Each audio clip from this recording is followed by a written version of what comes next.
영화 보기의 즐거움, 세상만의 것이 아니죠. 예수님의 시선으로 좋은 영화 만나기, 따뜻하고 친근한 영화 편지와 함께합니다. 김 목사의 시네레터.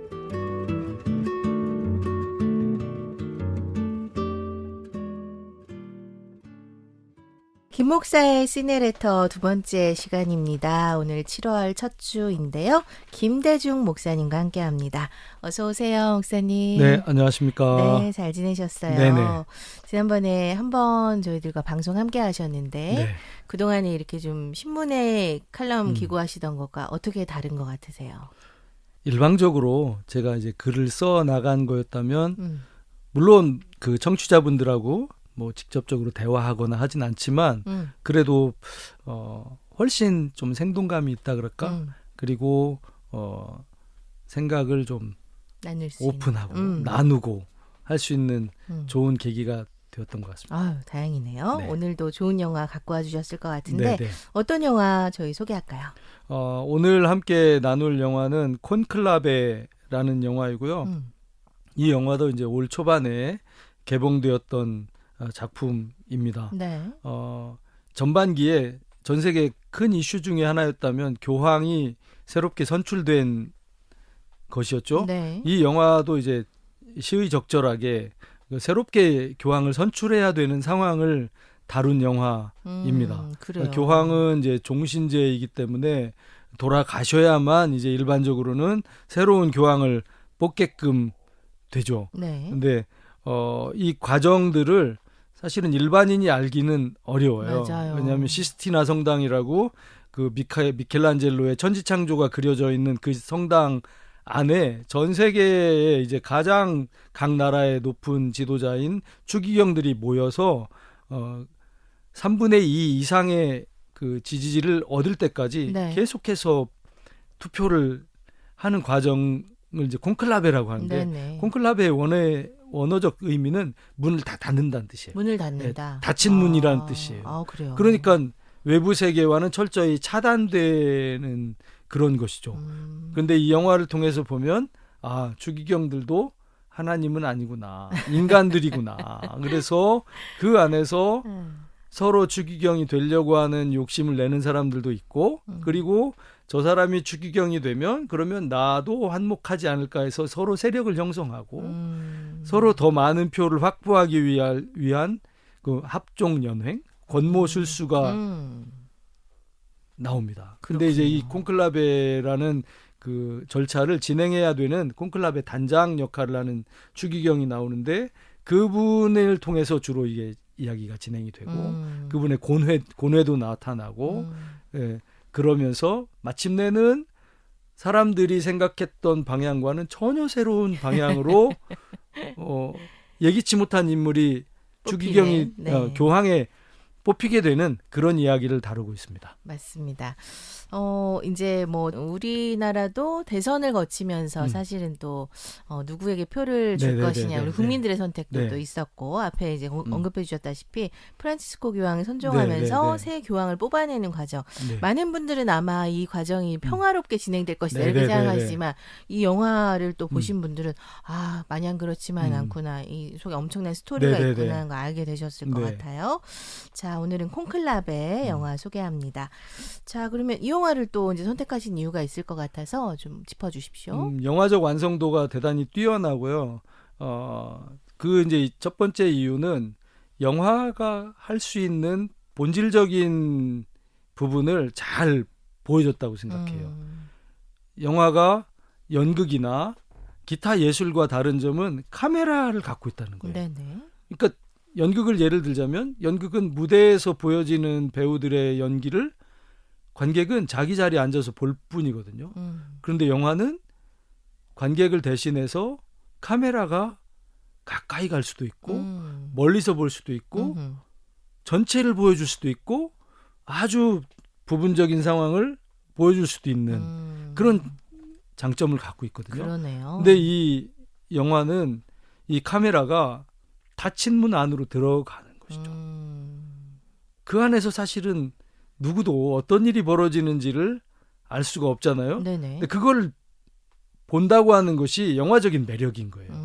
이것을 학술 용어로는 관음증이라고도 하는데 관음증은 물론 도덕적으로는 굉장히 나쁜 거지만 그러나 기본적으로는 사람들은 호기심이 있고 내가 잘 볼 수 없는 대상을 어떤 장면을 내가 나만이 가진 특권적인 위치 상대편에선 나를 모르지만 나는 몰래 지켜볼 수 있다는 쾌감이 보통 큰 게 아니에요. 근데 영화는 기본적으로 그런 속성을 갖고 있어요. 그러니까 영화관이 캄캄하잖아요. 네네. 그거는 개인적인 포지션을 보장해, 개인적인 관객의 개인적 위치를 보장해 주는 거예요. 프라이버시를 보장하는군요. 그렇죠. 화면은 밝은 밝고. 스크린에서 벌어지는데 객석의 관객은 어둠 속에 존재하죠. 마치 그래서 훔쳐보듯이. 네, 그곳에서 벌어지는 일들을 카메라가 다양한 각도에서 보여줘요. 맨 위에서 전지전능한 자의 위치에서 보여주기도 하고 또 각 인물들의 어떤 표정이나 네. 모습을 잘 보여줍니다. 그렇게 해서 관객들에게 알지 못했던 곳을 훔쳐보는 혹은 들여다보는 즐거움을 주는 영화라는 생각이 들고요. 네. 그리고 거기서 벌어지는 일이 영화 장르에서 탐정물이나 추리물과 유사한 식으로 가요.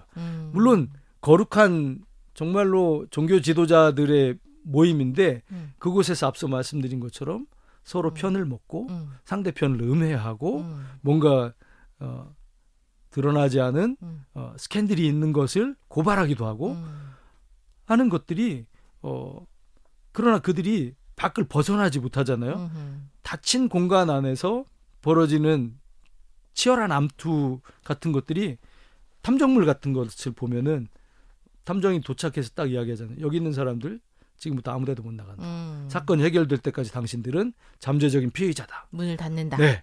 그렇게 하면서 하나하나 증거를 찾아가는 것처럼 그 장르적인 즐거움도 이 안에 있습니다. 그렇군요. 큰 틀에서는 종교물이지만 장르적으로는 추리물이나 탐정물 같은 효과도 주고 올 초에 하얼빈이라는 영화가 있었죠. 네네. 안중근 의사가 네네. 이제 이 또 히로부미를 저격하러 가는데 근데 그 과정에서 밀정이 한 명 생겨나요. 맞아요. 우리 편에서 상대편에게 정보를 주는 그 사람을 찾아내기 위해서 하는데 어쩔 수 없이 기차 안에서 벌어져요. 왜냐? 도망갈 공간이 없으니까. 닫힌 공간 안에서 벌어지는 치열한 음모와 쟁투를 보여준다는 면에서 이 영화는 영화적인 즐거움도 갖고 있다. 첫째는 우리가 알지 못했던 곳을 카메라를 통해서 보여준다는 것도 있고 또 장르물로서의 특성도 있다는 면에서 영화적인 즐거움이 있다고 생각합니다. 그렇군요. 그 교황을 선출해내는 과정, 그러니까 3분의 2 전체 모임분들의 3분의 2 이상의 표를 얻어야 된다. 그러려면 뭐 최초 투표를 해봤을 때 네. 표가 나뉠 거 아닙니까? 네네네. 그럼 그 상황에서 저쪽 표를 우리 표로 끌어들이기 위한 네네. 어떤 전략이 필요하잖아요. 네네. 그래서 그 중간에서 이제 그 역할을 하는 분이 등장하잖아요. 네네네. 그분이 또 모든 얘기를 듣고 판단하고 네네네. 또 해석하고 이런 네네. 역할인데 그 배우 랄프 파인즈가 네네네. 역할을 맡았던 로렌조. 네네. 그분이 이제 중요했던 것 같아요. 네네. 네. 이분은 이제 중립적인 자리를 지켜야 되는 사람이거든요. 근데 괴로운 거예요. 인간적으로는. 왜냐하면 이 모든 사람들이 추기경들이고 자기도 한 사람의 추기경일 뿐인데 하나님의 위치와 비슷한 자리에서 중립적으로 판단하고 들어줘야 되고 또 들은 이야기를 다른 사람에게 함부로 발설할 수 없는 그런 무게감을 지니거든요. 네. 그것이 처음에는 괴로움이에요. 전반부 영화의 괴로움은 로렌스 추기경이 겪는 그런 중립적인 자리에 대한 무게감인데 근데 후반으로 가면서 그런 모습을 추종하는 세력이 생겨요. 로렌스 추기경을 추종하는 세력이 저 정도의 인격과 저 정도의 객관성을 지닌 인물이라면 다른 누군가가 아니라 왜냐하면 다른 사람들은 지금 권모술수하고 인간적으로 보면 조금 추한 모습을 보여주는데 그 가운데서 그래도 로렌스 추기경은 아주 의연하고 그럼 당신이 하면 어떻겠소? 라고 추천자의 로렌스 추기경의 표도 계속 나오는 거예요. 그래요. 그럴 때 하나님이 아니잖아요. 로렌스 추기경도 마음이 흔들려요. 그러면 내가 해볼까? 저렇게 사람들이 나를 밀어주는데 나를 지지한다면 내가 그 자리에 있으면 어떨까를 상상할 수 있잖아요. 네. 그러면서 흔들리는 로렌스 추기경의 심리를 아주 잘 보여주는 좋은 영화인 것 같아요. 네. 또 인상적인 장면을 좀 하나 꼽아주십시오, 목사님. 그런데 이제 로렌스 추기경이 이제 막판에 가서 거의 이제 결정이 된 상황에서 아직 최종 투표는 하지 않았지만 답답한 마음에 이제 모든 추기경들은 밖을 나갈 수가 없어요. 근데 이 오로지 로렌스 추기경만은 그래도 밖에 있는 어떤 사람들과 가끔 소통도 해야 되고 또 뭔가 필요하면은 또 알아오라고 지시도 해야 되고 하기 때문에 나갈 수 있거든요. 마당으로 나갔어요. 성당 마당에 나갔는데 느닷없이 작은 거북이 한 마리가 나타나요. 왜냐하면 성당 인근에 연못이 있는데 네네. 연못에서 빠져나온 거북이인 거예요. 아, 이거 어떻게 해야 되나 하다가 이 로렌스 추기경이 거북이를 안고 조용히 다시 원래 있던 연못에 가져다 놔요. 네네. 그것이 이제 암시하는 바가 굉장히 크죠. 왜냐하면 그 앞에 부분은 아주 치열하고 그리고 영화적으로 긴장감이 넘치는 장면들의 연속이었는데 그 순간만큼은 아주 사방이 다 고요하고 로렌스 추기경도 오랜만에 임무에서 벗어나서 뜰을 거닐고 있을 때 이야기의 흐름과 전혀 상관없어 보이는 하나의 그 작은 거북이를 다시 되돌려 놓는 것은 뭐냐? 아, 모든 것은 순리에 따라야 되는 제자리로 돌아가는 거구나. 그럼 나는 내 자리를 지켜야 된다. 나도 내 자리로 돌아가야 되겠구나 하는 것을 깨달아요. 내 역할을 해야 되겠다. 왜냐하면 지금 이제 스포일러이기 때문에 말씀드릴 수 없지만 최종 후보로 지목된 그 추기경도 사실은 아주 치명적인 약점을 그러니까요. 갖고 있거든요. 맞습니다. 그걸 공개하게 될 때 그 사람 낙마시킬 수 있거든요. 그러면 이건 내가 차지할 수도 있는데 라고 하는 고민을 로렌스 추기경 했겠죠. 맞습니다. 자기는 그런 정보를 다 갖고 있고 그런 포지션에 있기 때문에 그러나 그렇게 하지 않고 순리대로 간다. 제가 중요하게 봤던 하나의 장면은 그런 독립된 공간이라고 생각했던 시스티나 성당도 결국엔 세상의 일부라는 것을 로마 시내에서 벌어진 커다란 폭탄 테러를 통해서 네. 보여줍니다. 네네. 폭탄 테러를 통해서 창문이 깨지고 네. 벽이 흔들리고 하면서 새바람이 불어오거든요. 네. 영화적인 구조도 상당히 네. 잘 짜여진 것 같아요. 네네네. 이게 뭐 그 이제 여러 우여곡절 끝에 마지막 투표를 해서 네네네. 결국 뽑혔는데 네. 반전이 벌어지면서 네네네. 그러면 어떤 선택을 할 것인가 그런 얘기까지 이제 끌어오는 그 과정이 구조적으로 좀 잘 네. 구성이 된 것 같아요. 네. 진짜 여느 선거 못지않게 맞습니다. 치열했다는 네네네. 생각이 네. 듭니다. 네. 네, 그 과정도 이렇게 좀 볼 수 있는 영화였어요. 자, 그러면 이 영화 콘클라베를 통해서 우리 기독교인들이 좀 포인트 잡아볼 수 있는 부분 어떤 게 있을까요? 겉으로 볼 때는 추기경들의 모임 같아요. 공간 다 닫혀 있고 외부 세계에서 개입할 수 없고 그러면 결국 교황은 우리가 뽑는다. 라는 생각을 하는 거죠. 네네. 그렇다면 나도 할 수 있다. 그래서 저마다 명분을 내세우잖아요. 원래 전주교는 가톨릭은 이탈리아 거야. 근데 너무 오랫동안 비이탈리아인들이 교황을 해먹었어. 이제는 이탈리아인들이 해야 돼.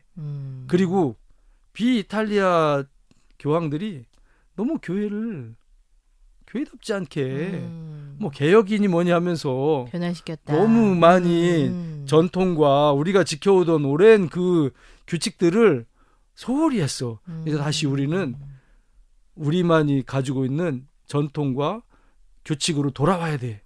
보수적인 성향 그리고 이탈리아계 추기경들이 그렇게 해서 사람들을 모으거든요. 그런데 아니야. 아직도 세계는 우리가 해야 될 역할들이 있어. 빈부간의 문제도 있고 그리고 많은 지역에서의 그런 문제들, 이슬람의 문제들 이런 것들을 우리가 좀 더 혁신적으로, 좀 더 진취적으로 개입하고 하려면 개혁적인 성향의 교황이 필요하다. 뭐 이렇게 해요. 둘 다 치열하게 논리적으로는 맞는데 그러나 그 모든 것들이 시간적으로 보면 당연히 보수적이고 전통적인 건 과거에 속한 논리이고 그리고 지금 해야 될 일이 많다 하는 사람들은 현재의 시간에 머물러 있는데 그러나 아까 말씀드린 창문이 깨지고 새 바람이 들어오면서 네. 전혀 주목받지 않았던 새로운 추기경이 등장하게 되죠. 맞습니다. 그런데 그것을 하나님 우리에게 주시는 사인이야 라고 받아들이게 되죠. 네네. 자기 것을 고집하지 않고 영화에서 보면 바람소리, 새소리가 들린다 이렇게 네. 이야기해요. 네네. 근데 성경에서 보면 바람과 또 비둘기는 성령의 사인이에요. 지금 성령의 흐름이 우리에게로 왔구나 라고 하는 것을 영화적으로 보여주는 거군요. 것이죠. 네. 세상 그 콘클라베를 그 시스티나 성당을 우리가 사는 세상이라고 비유를 해보자면 네. 세상이 그냥 닫혀있는 세계인 것 같아요.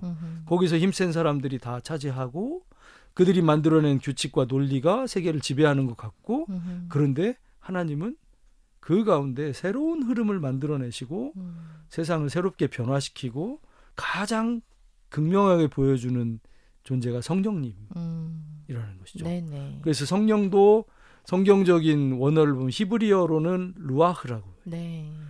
헬라어, 신약 성경의 헬라어로는 푸뉴마라고 하는데 네. 그것이 숨, 공기, 바람 다 통하는 말씀이에요. 네네. 예수님도 요한복음 3장 8절에 보면 바람이 임의로 불매 내가 그 소리는 들어도 어디서 와서 어디로 가는지 알지 못하나니 성령으로 난 사람도 다 그러하니라. 바람, 성령을 바람으로 비유하거든요. 그러네요. 그리고 사도행전 2장의 유명한 성령 감림 사건에서도 급하고 강한 바람 같은 성령님이라고 표현해요. 네네. 근데 그 성령님이 천지창조의 순간에도 있거든요. 하나님의 영이 수면 위에 운행하시는 거예요. 하나님이 그냥 세상을 방치하시는 것이 아니라 새로운 흐름을 만들어 가시는 분이라는 것을 발견하게끔 하거든요. 네. 그러니까 우리 크리스찬은 물론 세상에서 내가 주어진 일들도 직무도 감당하고 세상이 흘러가고 세상이 규정하는 방식들도 무시할 수 없지만 네. 그 안에 논리도 있고 규칙도 있고 하지만 언제나 늘 깨어서 하나님이 또 어떤 새로운 일을 하시는지에 대한 감각을 가지고 있어야 하거든요. 네네. 예수님도 그렇게 말씀하시잖아요. 너희들이 날씨의 변화는 분간하면서 어찌 하나님의 나라, 성령님이 하시는 일은 알지 못하느냐라고 사람들을 책망하잖아요. 네. 네. 그래서 하나님은 지금도 새로운 일을 하고 계세요. 네. 새로운 사람들을 불러 모으시고 전혀 알지 못했지만 세상을 변화시키는 일을 이루어 가시거든요. 네네. 아까 사도행전 2장 말씀드렸지만 그 제자들은 정말 패배자였거든요. 예수님이 십자가에 못 박힌 다음에 몰래 숨어 있었고 고향으로 도망갔고 어떤 제자들은 엠마오로 피신 갔고 네. 우리 이제 뭐 해먹고 살지? 이런 고민들 하던 위축된 존재들이었는데 네네. 그들이 예수님의 약속을 믿고 마가다락방에 모여서 기도할 때 오순절에 네. 강력한 성령님이 임함으로 그들이 나가서 복음을 전해서 예루살렘과 온 유대와 사마리아와 땅끝까지 가서 복음을 전했고 맞습니다. 그 복음이 세상을 변화시켰고 복음이 들어간 나라들이 이전과는 전혀 다른 나라가 됐고 네. 복음을 만난 사람이 이전과는 전혀 다른 사람이 됐고 복음을 경험한 가정이 회복되고 한 인류 역사에 복음을 전파하고 성령님이 이루신 일보다 더 큰 일을 한 인간들은 돌아보면 사람의 힘이라는 것은 자기 이름 내세우는 일을 하고 피라미드가 높고 만리장성이 크다 하지만 그거를 만드는 동안 얼마나 많은 사람들이 희생되었겠습니까? 그러나 성령님이 오셔서 성령에 충만한 사람들이 한 일들은 사람을 살리고 회복시키고 네.